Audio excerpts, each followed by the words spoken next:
देख रहे न्यूज़ 24। मैं हूं शीतल राजपूत। पीएफआई को लेकर बहुत बड़ा खुलासा हुआ है। पीएफआई यानी पीपल्स फ्रंट ऑफ इंडिया, ये भारत के खिलाफ इंटरनेशनल साजिश से जुड़ा है। जांच में सामने आया है कि पीएफआई की कई देशों में यूनिट्स हैं और इन यूनिट्स का अलग अलग काम है। मसलन कहां से फंडिंग होनी है, कहां से ट्रेनिंग के लिए आइडिया देना है, पीएफआई का विस्तार कैसे होना है, ये सारे प्लान अलग अलग देशों में बनते थे। बिहार में पीएफआई के मॉड्यूल का खुलासा होने के बाद जो गिरफ्तारियां हुई हैं, उन्होंने बहुत सी सनसनीखेज बातें बताई। कैसे भारत को तोड़ने वाली साजिशें विदेशों में काम कर रही हैं, वो इस रिपोर्ट में देखिए।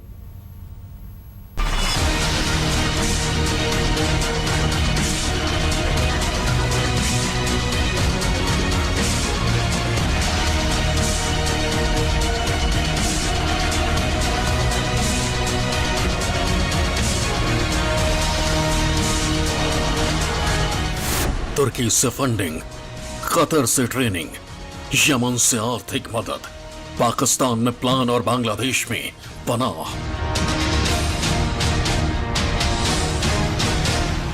ये पीएफआई की इंटरनेशनल यूनिट का वो कच्चा चिट्ठा है जो पटना के फुलवारी शरीफ से गिरफ्तारी के बाद बेनकाब हुआ है। मिले हैं जो कि पाकिस्तान से संपर्क हुए हों। व्हाट्सएप तो है, क्या कॉल्स भी, व्हाट्सएप कॉल्स कुछ आप दूसरे देशों के कुछ नंबर से कॉल्स हैं? किसको? रेगुलर नंबर पे या व्हाट्सएप कॉल पे? व्हाट्सएप कॉल भी है, रेगुलर नंबर किनके मोबाइल पे है? किनके मोबाइल पे है? अभी मतलब इतना क्रिस्टल जानकारी हम आपसे शेयर नहीं कर सकते हैं, लेकिन है वो नंबर से। मरगूब दानिश उर्फ ताहिर ने पूछताछ के दौरान खुलासा किया है कि पाकिस्तान और बांग्लादेश के लोगों से भी उसके कनेक्शन थे और वो इन देशों में बैठे लोगों से बातचीत करता था। जांच में सामने आया है कि मरगूब दानिश पाकिस्तान और बांग्लादेश के कई व्हाट्सएप ग्रुप का एडमिन था। इन ग्रुप में पाकिस्तान आर्मी से लेकर आईएसआई के एजेंट तक जुड़े थे। खुलासे के मुताबिक मरगूब दानिश उर्फ ताहिर खुद को आईएसआई के एजेंट बताता था और फिर पीएफआई के एजेंडे को आगे बढ़ाने का काम करता था। जांच टीम को मरगूब के व्हाट्सएप चैटिंग मिली है जो बताती है कि हिंदुस्तान के खिलाफ पीएफआई बहुत खतरनाक तरीके से रणनीति बना रहा था। यही पता चला है कि इनका व्हाट्सएप ग्रुप में या और तरीके से टेलीग्राम के माध्यम से भी इनका निर्देश और इनकी ताल्लुकात पाकिस्तान के हैंडलरों से है और आईएसआई इसमें पूरी तौर पे मतलब शामिल है। तो मैं एक चीज़ बताना चाहता हूँ कि ये जितने भी 15-14 जो हमारे ट्रेनिंग सेंटर बिहार में लोकेट हुए हैं, जिसमें वैशाली, नालंदा, मुजफ्फरपुर, चंपारण, इन सभी के ऊपर एक ज़रूरी है कि पूरी तौर पे इनको चिन्हित किया जाए और इनसे जो जुड़े हुए लोग हैं, मैं इसलिए बताना चाहता हूं कि जो लोग इनके साथ रहे हुए हैं, अब वो देश के किसी भी क्षेत्र में जाके ये यही काम कर रहे हैं जो इनका मिशन है। और मिशन इनका साफ है कि 2047 हो या उससे पहले हो, इस देश को किसी तरह से इस्लामिक कंट्री में परिवर्तित किया जाए। मरगूब दानिश जिन व्हाट्सएप ग्रुप में था, उसी में से एक ग्रुप का मेंबर था अतहर परवेज। अतहर परवेज का कतर कनेक्शन सामने आया है। खुलासा हुआ है कि अतहर परवेज के मोबाइल से ट्रेनिंग का एक पैटर्न पता चला है। खुलासे के मुताबिक पीएफआई के लोग नौजवानों को ये ट्रेनिंग देते थे कि सामने वाले पर हमला कैसे करना है और शरीर के किस अंग में करना है, लाठी कैसे चलानी है, डंडा कैसे मारना है और चाकू कैसे मारना है, रॉड का प्रहार शरीर के किस हिस्से में करना है। ये भी उन्हें बताया जाता था कि किस हिस्से में प्रहार करने से, पंच मारने से सामने वालों की जल्दी मौत हो सकती है। ट्रेनिंग में ये सब बातें नौजवानों को सिखाई जाती थी। जांच में पता चला है कि इसके लिए कतर की पीएफआई यूनिट गाइडेंस देती थी। नेटवर्क है, नेटवर्क में उसके अलावा जो लोग हैं, स्पेशली ट्रांसनेशनल्स और फाइनेंशियल ट्रेल्स, इसको हम लोग 48 घंटे में सारी जानकारियाँ लेकर के on the same time ground पे हमारी जो फोर्सेस हैं उससे वेरीफाई करा के, जीरोइंग करके उसको हम लोग उसको विश्वास पुख्ता करते हुए उसको और इन्वेस्टिगेट करेंगे। जांच एजेंसी को पीएफआई के इंटरनेशनल यूनिट का पता चला है जिसका हेडक्वार्टर कतर की राजधानी दोहा में है। खुलासा यह भी हुआ है कि ट्रेनिंग देने के अलावा पीएफआई कैडर्स को साइबर और आर्म्स एक्टिविटी के लिए भी कतर से मदद पहुंचाई जाती थी। हैदराबाद का रहने वाला अब्दुल अजीम और केरल का रहने वाला केएम आरिफ दोहा के पीएफआई यूनिट के लिए काम करता है और यही दोनों फुलवारी शरीफ में पकड़े गए अतहर और परवेज के संपर्क में थे। जांच में सामने आया है कि 26 संदिग्धों में शामिल पूर्वी चंपारण के चकिया का रहने वाला रियाज आलम पीएफआई का एक्टिव मेंबर है और वो कतर भी घूम चुका है। पीएफआई की जांच में अब ईडी की भी एंट्री हो चुकी है। दरअसल ईडी इस पीएफआई के टेरर फंडिंग के मामले की जांच कर रही है। जांच में यह सामने आया था कि पीएफआई के अलग अलग अकाउंटों में 90 लाख रुपए से ज़्यादा के ट्रांजैक्शन हुए थे और इस बात के सबूत पटना पुलिस को मिले थे।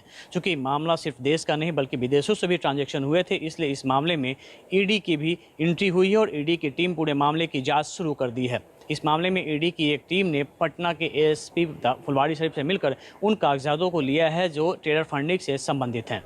सूत्रों का यह भी दावा है कि कतर भी ईडी की जांच के केंद्र में हो सकता है, क्योंकि कतर से भी पीएफआई को फंडिंग किए जाने की आशंका है।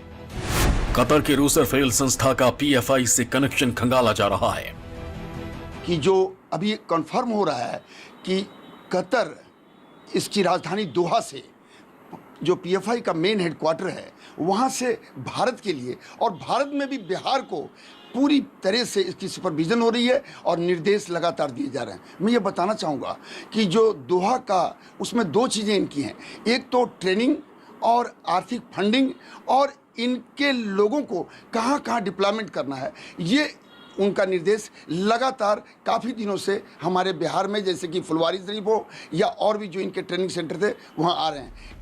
बिहार में पीएफआई ने जिस तरह पैर पसारे वो देश के लिए टेंशन देने वाला है, क्योंकि फुलवारी शरीफ में चल रहे पीएफआई के नेटवर्क की जांच मोतिहारी पहुंची तो एक मौलवी को गिरफ्तार किया गया। मौलाना असगर अली नाम के शख्स को एक मदरसे में छापेमारी के बाद पकड़ा गया। एनआईए ने यह छापेमारी अतहर परवेज और अरमान अली से पूछताछ के बाद की थी। पटना के फुलवारी में चल रहे आतंकी पाठशाला का लिंक अब बांग्लादेश के आतंकी संगठन जमायते मुजाहिदीन बांग्लादेश से भी जुड़ गया है। दरअसल एनआईए की एक टीम ने बिहार के मोतिहारी जिले के ढाका में छापेमारी की। यह छापेमारी एक मदरसे में हुई थी और पुलिस ने उस मदरसे के मौलाना को गिरफ्तार किया है जिसका नाम अरशद अली है। इससे पूछताछ के दौरान पुलिस ने उसके पास से 2 लैपटॉप और 2 बैगों में भरे कई दस्तावेजों को बरामद किया गया है।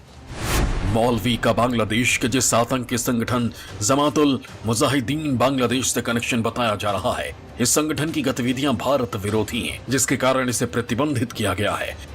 बताया जा रहा है कि एनआईए ने मौलवी के पास से 1 लैपटॉप और 2 बैग जब्त किए हैं। ये मदरसे में बेहद सीक्रेट तरीके से काम करता था और अपनी जानकारी किसी को नहीं देता था। यहाँ तक कि आसपास के लोगों ने अपना नंबर शेयर भी नहीं किया। व्हाट्सएप नंबर जो है ना मांगा, व्हाट्सएप नंबर नहीं दिया, कहा कि ना देता था, नहीं देता, किसी को स्टाफ को नहीं दिया। वो भी हाँ प्लेन नंबर है। हालांकि वो सर लोग पूछे भी कि इसका नंबर जो है ना बताइए, मुझे सर ये नंबर है, लीजिए, ये व्हाट्सएप नंबर नहीं है, प्लेन नंबर है अगला का। आप लोग से बातचीत कम करता था, बहुत कम। जांच एजेंसियों की माने तो मौलवी की तलाश यूपी एटीएस भी कर रही थी, लेकिन बांग्लादेश के आतंक संगठन से इसका कनेक्शन जुड़ा तो हर किसी के कान खड़े हो गए। माना जा रहा है कि बांग्लादेश के जरिए भी पीएफआई का लिंक हो सकता है, क्योंकि मरगूब दानिश और ताहिर कई बांग्लादेशी व्हाट्सएप ग्रुप में शामिल था। अभी तक जो बातें आ रही है उससे इसका ताल्लुक जेएमबी से सामने प्रतीत हो रहा है। इसके अन्य साथियों की भी गिरफ्तारी हुई है और आगे इसमें शिनाख्त की जा रही है। जो पूछताछ हुई है उसमें अभी तक 1 महीने से ये ढाका में इस मस्जिद में मुफ्ती का काम करता था, मदरसे में बच्चों को पढ़ाने का काम करता था और आगे इसकी शिनाख्त एनआईए कर रहे हैं। और भी कोई संदिग्ध सामने आए क्या सर? अभी इस पे निगरानी रखी जा रही है, कुछ और सामने आएगा तो आपको पता। मोतिहारी का ये वीडियो पीएफआई के नापाक इरादों पर मोहर लगाता है। दावा किया जा रहा है कि इसमें रियाज और उस्मान दिख रहे हैं, जो पीएफआई से जुड़ने वाले लोगों को लाठी से ट्रेंड कर रहे हैं। खुलासे के मुताबिक ऐसा ही ट्रेनिंग कैंप 24 जुलाई को पटना में होना था। इसमें 5 राज्यों के 2000 से ज्यादा लोगों को बुलाया गया था। इस खास ट्रेनिंग को धार्मिक आयोजन का नाम दिया जाता, जिसके लिए झारखंड, पश्चिम बंगाल, तमिलनाडु और केरल से भी ट्रेनर आते। जांच एजेंसियों का दावा है कि पीएफआई ने इस ट्रेनिंग सेशन की बेहद गुप्त तरीके से प्लानिंग की थी, मगर पटना के फुलवारी शरीफ में भंडाफोड़ हो गया और यहीं से आधे बिहार में इस विवादित संगठन का मिशन रुक गया। बिहार चूंकि एक ऐसा एरिया है, बहुत गरीब एरिया है, और कुछ ऐसे एरियाज हैं जो मुस्लिम बाहुल्य हैं, जैसे बिहार शरीफ है या दूसरे जो एरियाज हैं जहां मुसलमान हिंदुओं के बनस्पत ज़्यादा पॉपुलेटेड है, डेंसली पॉपुलेटेड है, वहां पर वो अपनी संस्था को, पीएफआई को प्रमोट करने के लिए वो इस तरह के ऑपरेशन चलाते थे, उनको बहकाते थे, फुसलाते थे कि पीएफआई ज्वाइन करने पर मुसलमानों को ज़्यादा सुरक्षा वो मुहैया करा पाएंगे। इसी क्रम के अंदर पीएफआई के वहाँ बहुत सारे एजेंट थे। पीएफआई के लिए काम करने वालों ने साजिश के तहत 7 पेज का एक्शन प्लान बनाया था। इसमें 7वें पन्ने पर तुर्की से पीएफआई के अच्छे संबंधों का हवाला दिया गया है। इसी के बाद सवाल उठ रहे हैं कि क्या पीएफआई के इस साजिश को आगे बढ़ाने के लिए तुर्की फंडिंग कर रहा है। सूत्रों के मुताबिक कई मुस्लिम देशों से पीएफआई को फंड मिलने की खबर है और इसमें तुर्की का नाम सबसे ऊपर रखा गया है। कुछ रिपोर्ट्स के मुताबिक तुर्की के विवादित संगठन IHH ने पीएफआई के साथ मिलकर भारत विरोधी प्लान तैयार किया है। एकदम तुर्की, पाकिस्तान और मैं आपको बताऊं कि अरब की कुछ कंट्री हैं जिसमें सऊदी भी है, एकदम लगातार यहाँ से फंडिंग हो रहा है और इसका जो जानकारी है वो भारत की जितनी सुरक्षा तंत्र है उसको है। और तुर्की का जो सोच है वो हमेशा प्रत्यक्ष और अप्रत्यक्ष रूप से पाकिस्तान के ISI को मदद करने वाली है। तो मैं ये कह सकता हूँ क्योंकि वो इस्लामिक कंट्री का खलीफा बनना चाहता है और वो बन भी रहा है।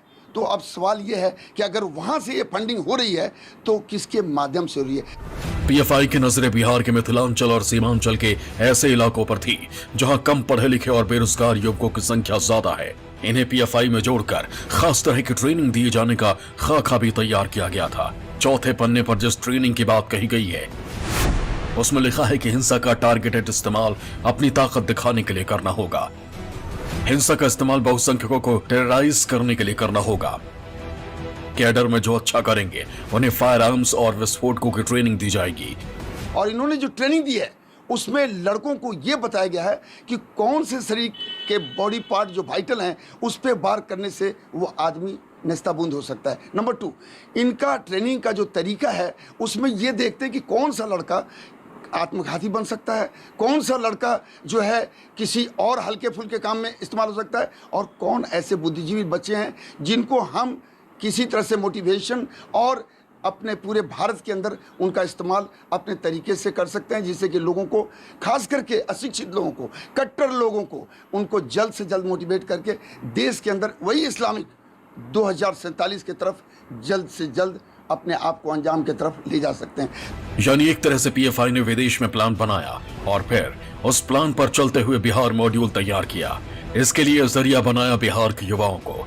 जांच एजेंसियों को उम्मीद है कि पूछताछ में कई और बड़े खुलासे होंगे और फिर जो लोग पकड़ में आएंगे वो पूछताछ में पीएफआई के खिलाफ पुख्ता सबूत देंगे। इसलिए NIA से लेकर ED हर कड़ी को बारीकी से जोड़कर देख रही है। मोतिहारी से अरविंद कुमार के साथ अमिताभ ओझा, पटना न्यूज़ 24।